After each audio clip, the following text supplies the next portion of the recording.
a rich man's world.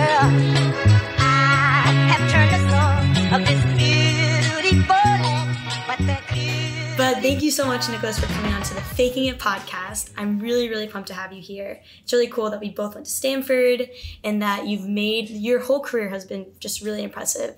And not just career, but I would say the way you've lived your life too, and like the values that you seem to have from what I was able to read online and learn about you.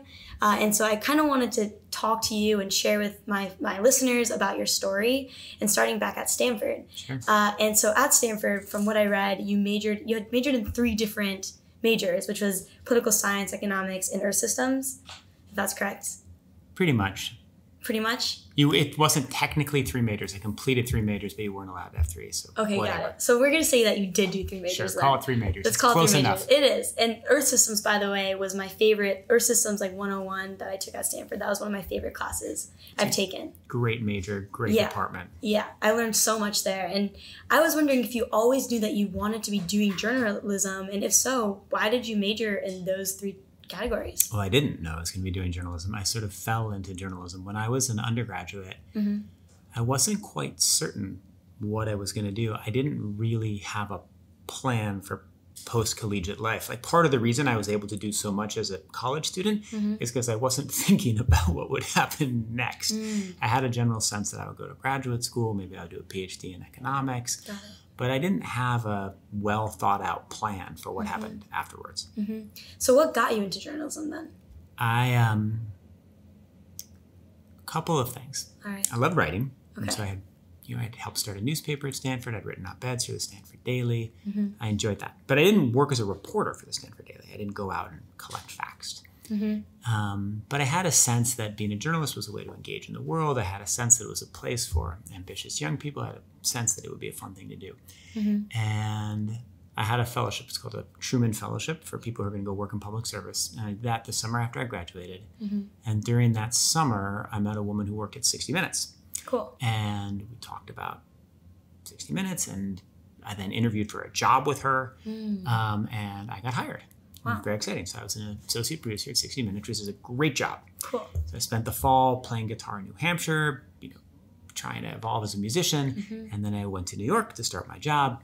I show up, and the executive producer says, "Who are you?" I say, "I'm Nick Thompson. I'm the new executive producer." He says, "What have you done in television before?" I said, "Nothing." And he fired me on the spot. Wow. So my introduction to journalism was I got hired and then fired at 60 Minutes.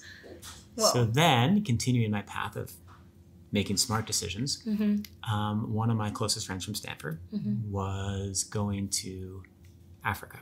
And he was taking 9 months before starting graduate school in England. I said, "I'll come with you." And he said, "Great." So I got my shots, looked at a map, read a little bit about Africa. My dad had lived in Ghana before he met my mother. And I went. And then on my first day there, I was kidnapped by drug dealers.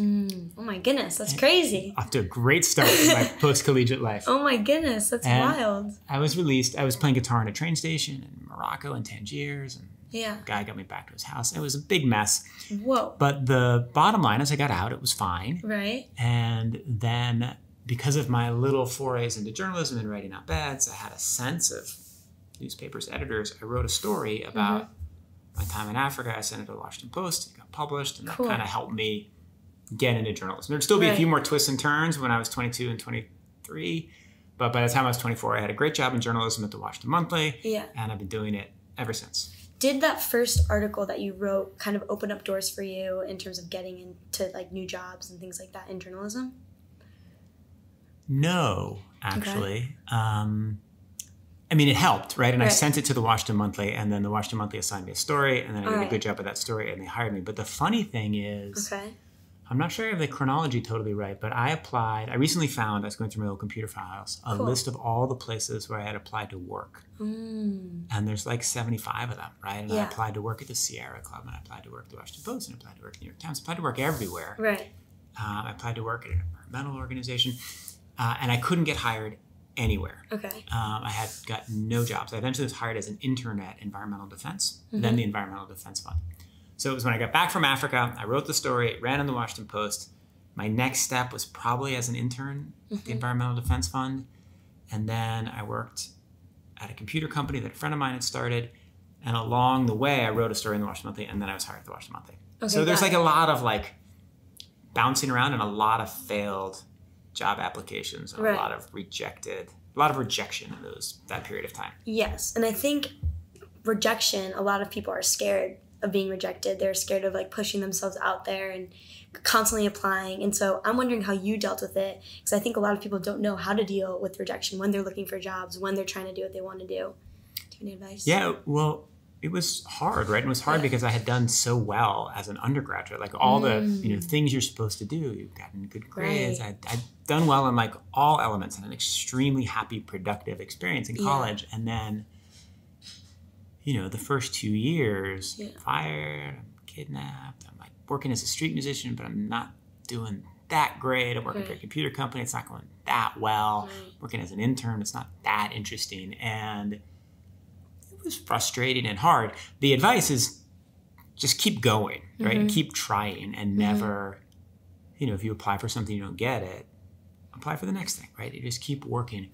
And, if I try to recreate the path that led me to this awesome job that I got at the Washington Monthly, it's very strange. It was because I wrote that story in the Washington, because I got kidnapped, because I wrote that story at the Washington Post. That certainly helped. And then I was interviewing for another job at an environmental group. And the woman is interviewing me, and I've like shown up in a sweater, not a suit. And we had this interesting moment. I had never heard of the Washington Monthly. So I'm interviewing an environmental organization. Cool. I'm down on my luck.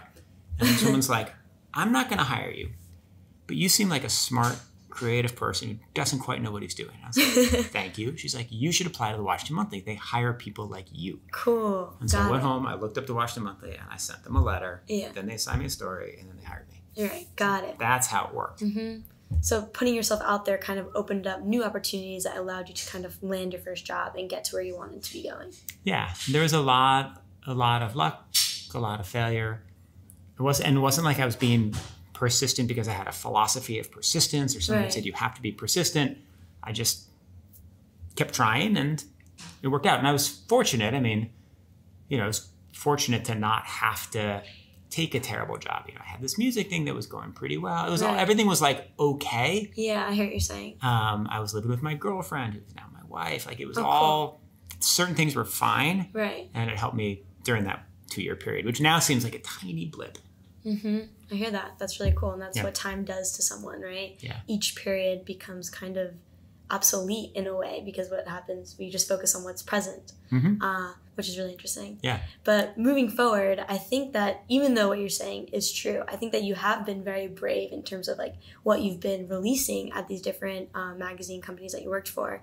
For example, the article you wrote in 2018, the 11,000 word investigation on Facebook, was really interesting, I thought, and very investigative. You interviewed over 50 people. It was really cool. And I was just wondering, as a journalist, what is it like to kind of go after big companies, being one person or being some small group of people?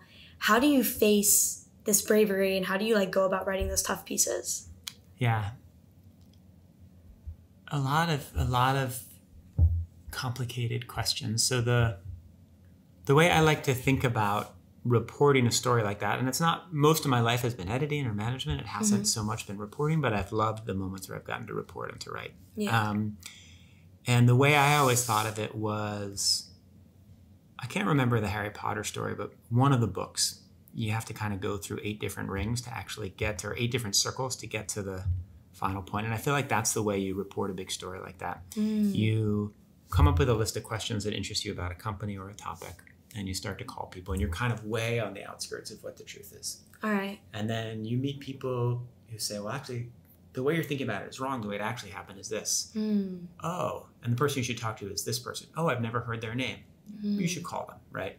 And then you move into kind of the 7th ring, and then the 6th ring, and the 5th ring, and you get closer and closer to the truth of what happened. So the key to getting a story like that right is to have the right instinct for, if I pursue this topic, the truth I eventually get to will be interesting. To have the right instinct for understanding where you can get from like ring 8 to ring 3 or wherever you end up at the end. You don't ever get perfect truth. No one has perfect truth to it. Right. And it's very hard to get everybody to tell you everything. There's still, I wrote that story about Facebook, right?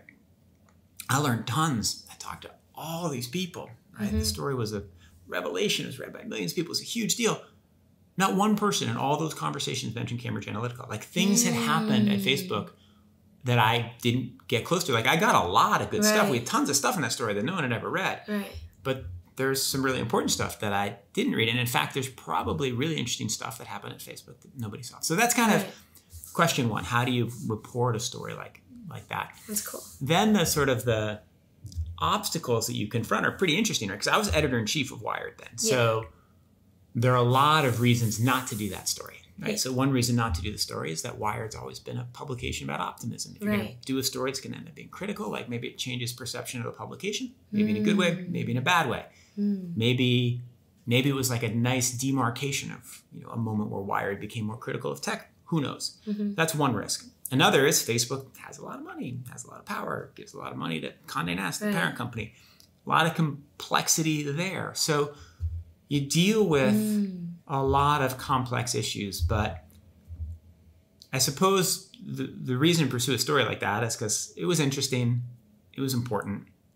I love the topic. I thought I could figure something out and went for it, and it turned out pretty well. And have you ever received a lot of backlash for a story you edited or released that caused some sort of like havoc or chaos? Well, there was, I mean, the follow-up to that story was super interesting. So the story came out, and I got calls from people at Facebook saying, hey, you really got it right. Good job. I got calls from people at Facebook saying, hey, you really got it right, but why did you put a bloody Mark Zuckerberg on the cover? He faces death threats all the time. What's wrong with you? But then the most interesting thing that happened is that maybe 2 months later, Wired's traffic from Facebook plummeted, right? A little switch was flipped at the company, and Facebook drove, let's say, 25% of our readership, 25% of our revenue, boom, down like 80%. Crazy. Yeah. And we were like, why did that happen? Yeah. And I spent a lot of time trying to figure out why it happened. The fact that it happened came up in like congressional testimony. It was like a real deal. Yeah. I never figured out. They were like, once we finally like got to the bottom of what was happening, they were like, oh, you ran some sponsored content ad. It was a dark post, and it was with this advertising partner, and it violated our rules on how you run an ad. Okay. It's possible that's true. Right. It's also possible somebody there just flipped a switch. Right. You never know, right? It's very hard to figure out. I genuinely don't know the answer to this. Yeah. Wow. That's wild. It affected a lot of Wired's business. Right. So is it possible that I am convinced it wasn't someone at the higher levels of Facebook giving an order? Like, no way. In part because I interviewed Mark Zuckerberg not long after that, and they wanted that story to be read so they wouldn't have tanked our traffic. Right. But I'm not 100% convinced it wasn't some engineer. It was like, screw those guys. Right? So who knows? Very cool. That's wild. It's kind of weird. It's kind of weird. Mysterious. Yeah. That's very interesting. And I guess that's something that you have to think about going into these big stories. It's, will this happen? It's possible. And will anything follow up from that? Probably not. It's hard to prove anything after that at that point. Yeah. So and I wrote crazy. a second big story about Facebook a year later, and I tried to figure out the answer on that. I couldn't get it. Yeah. That's pretty crazy. Yeah. And so you've worked at tons of different companies. You worked at the New Yorker, Wired, and now you're here at the Atlantic. And so I'm wondering, you've grown these companies too throughout the time that you've been there. At New Yorker, I think you've grown like the online reading up like by 7-fold within the first few years that you were there as senior editor. And so I'm wondering, what do you see as the future of journalism? What are articles that are sticky? And does stickiness really equal a metric of quality, like reading? Yeah, so I wouldn't say I grew it. It did grow while I was there, right. overseeing the digital side. But the New Yorker was an amazing place and an amazing team. On the question of whether... So on the question of what the future of journalism is, I'm not sure. What we're trying to do here at The Atlantic is we're trying to publish the absolute best stories we can. Yeah. And create a business model that supports that work, that is sustainable, right? To make it so that The Atlantic, what you want is you want the place to be profitable and to publish the best work you possibly can. Right now we publish the best work you possibly can, but we're not quite profitable. We're heading in the right direction. Things are going the right way. Yeah. But we got to make the business model work. And so that means you got to optimize your advertising. You got to optimize your subscription business and Right. figure out third revenue stream, right? Same sort of playbook I ran when I was at Wired and that I worked on while I was at The New Yorker. So my hope for at least not the future of journalism, the future of The Atlantic is continue to do the absolute best journalism possible, reach people however they're reading, right? Maybe they're reading in print, maybe they're reading online, maybe they're listening to podcasts, maybe they're looking through their goggles, right? Cool. Who knows, right? Identify where they're reading, identify how to best reach them, and have a business model that sustains them. On the last part of the question, does quality lead to readership? Not always. Right. Usually. I mean, it is definitely the case that if you publish a good story, it will be read more than if that story was less good, right? If you take a topic and you write a good story about that topic. It is also the case, of course, that, the best stories you write are not the most read. What's interesting is that if you look at readership, let's say there's like a 60% correlation with quality. If you look at subscriptions, there's like an 80% correlation. So we just published this incredible story about child separation policy, surely the best thing we've published this month. Cool. Readership, I don't know, maybe it'll be the 8th, 10th most read thing this month. Right. Subscriptions, it'll probably be first. So there's a closer correlation with the subscription business, Got but it. there's a reasonable correlation with the traffic business. Very interesting. So it has to do with kind of like the business behind promoting a piece or just getting more viewership on something, but it doesn't necessarily translate into subscription. Yeah. So you can publish, like if I were to pull the Parsley metrics right now, the metrics we use, the most read stories would be stories that are like of the moment. They're broken a bit of news that people are discussing right now. The stories that would leave subscriptions are probably closer to the most thoughtful, thorough things. And again, you can have overlap between those two categories. And if you do, there's magic. But sometimes you don't. Got it. Very cool. And so, I think like what you're doing here and the work that you've done is really cool. And you also are a marathon runner. That's and true. you have, like, as you said, like a wife and kids. And I'm just wondering, I'm also a marathon runner. Oh. Yeah, I ran the New York City. This was my first marathon this past year. Oh, awesome. Yeah, which was really cool. That's fabulous. Thank you. Yeah. So I did that. And so I love running too. I ran today. I'm a part of the like Brooklyn Runners Club. We ran around the track this morning, like a At lot McCarran? of times. By Lower East Side. Oh, that one on 6th Street? Yeah. Yeah, awesome.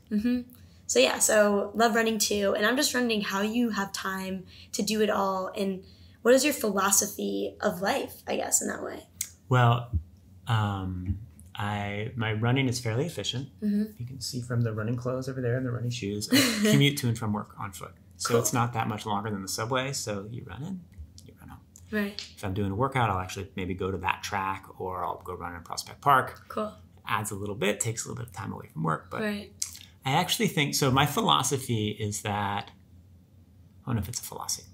I think that everybody needs something that isn't work, that is like a meditative practice or something that gets them a little bit out of the headspace they're in when they work, right? And I have this very intense job and I have kind of intense extra commitments beyond the job. But having running as this constant for the last long time in my life, I think is a little bit like my own form of meditation, right? So it gives me a mental break. At the end of the day, you finish your job, a little bit of a break. You run home, fresh air, sunlight if it's August, dark if it's fall, winter. Wow. You just have a little bit of mental break. You come home, your family, your kids, you do all your wonderful things with them, and then they go to sleep and you go back to work, right?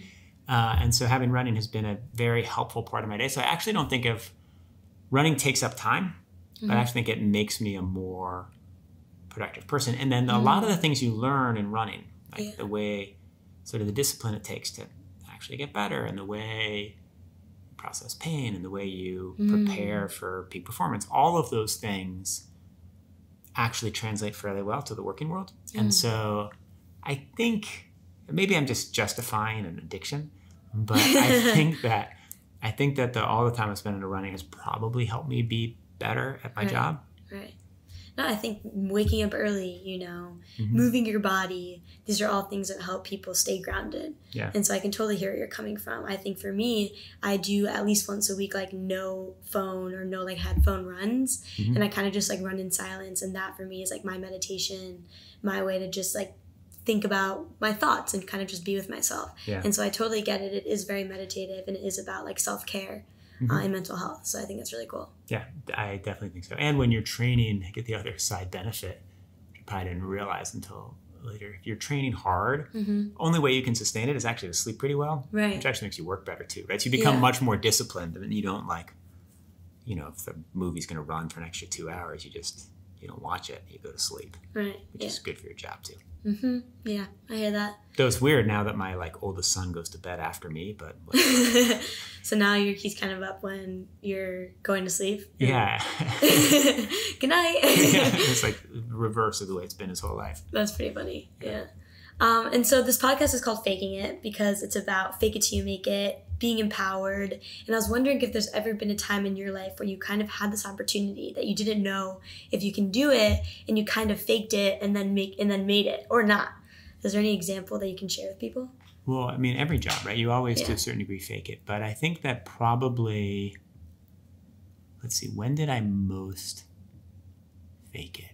It was probably at the New Yorker. All right. And so what happened is I was hired at the New Yorker as a senior editor. And the New Yorker back then was all print. Had a did not have an ambitious digital strategy. Okay.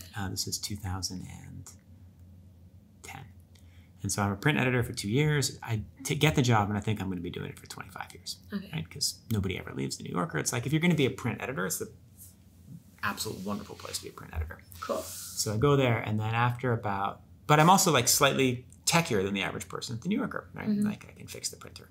And at some point, David Remnick, who's the boss and who I adore, decides he wants there to be an ambitious web strategy. He puts this fabulous woman, Amy Davidson, who moves her over from print to web. And then, one day he comes in my office and is like, I want you to be the web editor. Cool. And I was like, and he's like, take your time, think about it, call me tomorrow and say yes, right? Like, and you do what David Remnick tells you to do. Right? And so I did it. And so suddenly I'm the web editor, but I've got to run a whole publishing team, hire people. There's so many things that I had never done before, right? We had to build out a paywall strategy, digitize the archive, transfer CMSs.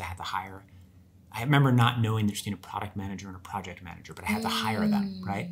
And so I was really learning on the fly. Yeah. And it wasn't total faking it, right? It's related skill sets, but let's just say I was learning a lot every day. I think it's actually interesting, related skill sets. It's kind of maybe a way to justify going into something that you don't know if you necessarily can do. Yeah. If you have like contextual knowledge around what it is, and then that kind of just helps you and like gives you that confidence to be like, okay, I don't know what I'm doing, but I've worked in this field, maybe I can figure it out. And that's kind of a way to give yourself that confidence, or just at least go for it. Yeah. I mean, and so for Remnick, right? Yeah. When he had to decide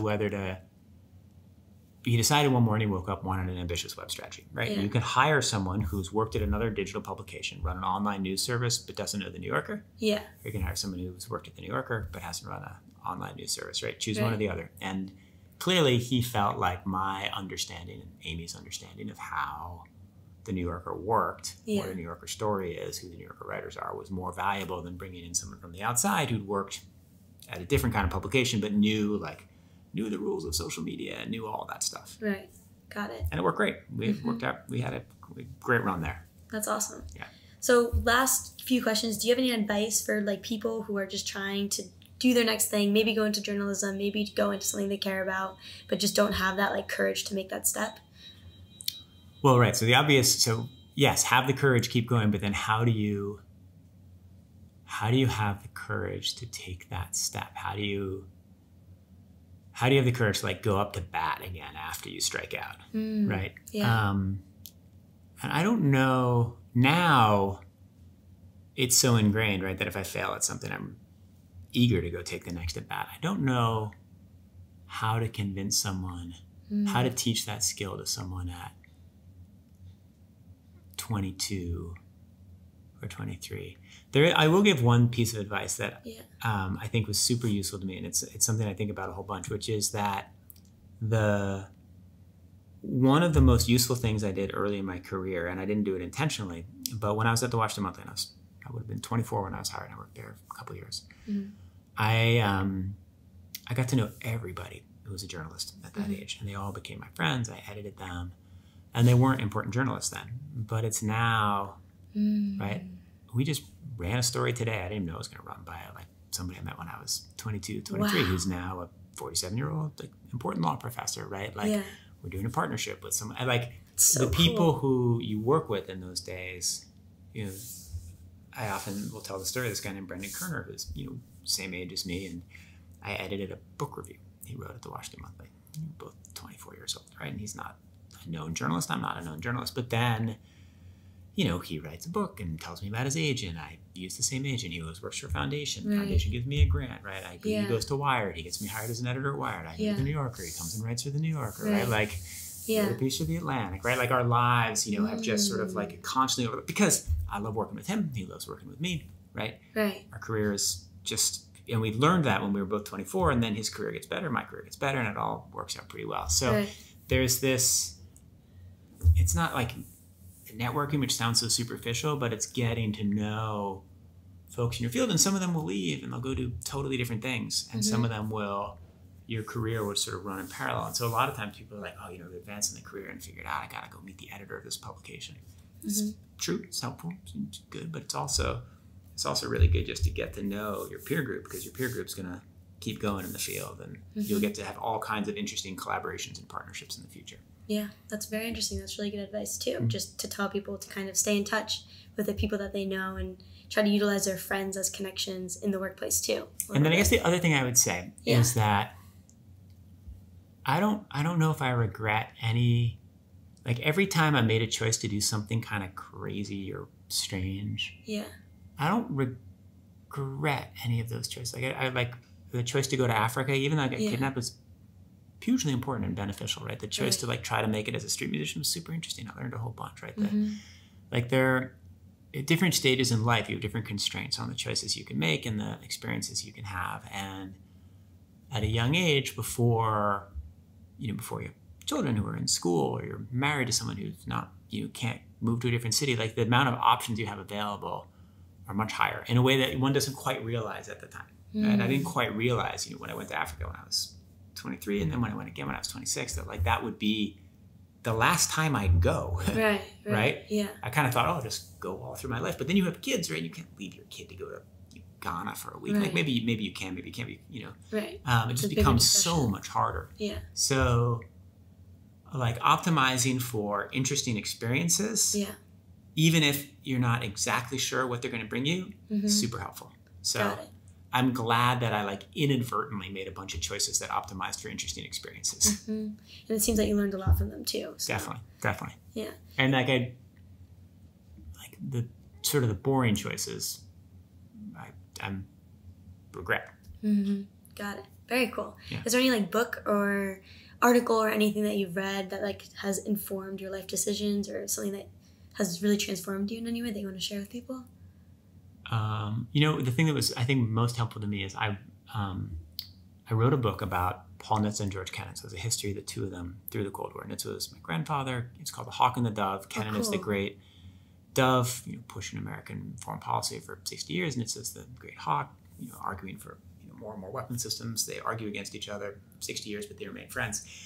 But it was the process of studying Kennan's life deeply and looking at the way he thought about the world, and the process of studying how those two people operated and worked, I think about all the time. So part of the book was like, cool, I'm going to tell a story about the Cold War. It's an interesting story. Like, I love it. But I also, just by really studying two extremely successful, extremely interesting people, learned a ton that influences me every day. What's one thing that you've learned from them? So this is an interesting, one of the details that I love about Nitze is, I was just talking to my son about this yesterday. Cool. He got fired all the time. And he worked for something like 11 presidents and got fired or demoted by 8 of them. Wow. Right? And most people in Washington, like if you're the assistant secretary and you get fired as the assistant secretary, you you go off and you go work for a think tank or you write books and you don't come back in. If you're going to go back into government, it has to be at a level higher than assistant secretary. And what my grandfather did is he would get fired and he'd come back, as the deputy assistant secretary. He'd work his way back up and he'd get fired and work his way back up. And I've always thought, like, so I'm CEO right now. If I get fired as CEO, like, hope I don't, I'll go back and I'll be a writer or I'll be a senior editor, like, and I'll just, keep going, right? Yeah. And like, come back in. Like if I get fired, I'll probably take 2 months and go hiking, right? Maybe just hiked on the Appalachian Trail yesterday with my son. Maybe I'll go hike on the Appalachian Trail for 2 weeks, but then I'll come back and I'll try to get a job at whatever level I can get a job. Yeah. And it's a good lesson about resilience, about, Nietzsche, my grandfather, just like believed deeply in influencing public discussion about these issues. Maybe he was right, maybe he was wrong in the arguments he made, but all he wanted to do was to do that. And he was willing to just constantly, get back up on his feet. Right. He wouldn't stay there licking his wounds, wouldn't like complain that it was all unjust and like, they don't like people like me or they, they're, it's all unfair. The ref made a bad call. He's just like, okay, I'm going to come back in and I'm going to win next time. So I love that. That reminds me of the Greek mythology about like rolling the hill up the rock just continuously. Oh yeah, that's funny. Yeah, and kind of the rock being actually something that you love to do. And it doesn't matter what level on the mountain you're on, as long as you're just rolling up that rock, it makes you happy. Yeah, so. I guess, right. So he never reached the peak he wanted. Right. He always wanted to be like Secretary of Defense or Secretary of State. Never got there. So that's the top of the hill, but he loved pushing the rock. Yeah. Cool. That's beautiful. I really like that. Well, thank you so much for coming on this podcast. Well, thanks for inviting me. It's a great podcast. Thanks for inviting me on. And always a pleasure to talk. And I'm excited to see what happens next for you. A rich man's world. I have turned the soul of this beautiful land, but the